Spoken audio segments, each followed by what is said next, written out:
శుక్లాం వరధరం అంటే ఎవరంటే శ్వేత వస్త్రాలు ధరించేవాడు అని. విష్ణు అంతటా నిండినవాడు అని. సర్వవ్యాపి. శశివర్ణం అంటే ఆయన వర్చస్సు చంద్రబింబం ప్రకాశం కంటే కాంతివంతమైనది అని. చతుర్భుజం అంటే 4 భుజాలున్నాయి అని.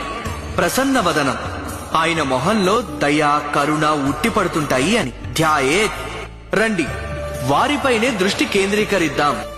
సర్వ విఘ్నోపశాంతయేత్ అంటే ఎవరంటే సమస్త దుఃఖాలను కష్టాలను విఘ్నాలను నివారించేవాడు అని. ఇక్కడ విష్ణువు అంటే అర్థం అంతటా ఉన్నవాడు అని. అన్ని చోట్ల ఉన్నాడు. ఇదే మహావిష్ణువు గురించి చెప్పారు, విఘ్నేశ్వరుడు గురించి చెప్పారు. అయితే ధ్యాయేత్ సర్వ విఘ్నోపశాంతయే దీనికి అర్థం ఏమిటంటే ఆయన్ని ఆరాధిస్తే సమస్త దుఃఖం కష్టం విపత్తులు ఆపదలు బాధలు ఆటంకాలకి కారణాలు తొలగిస్తాడు అని.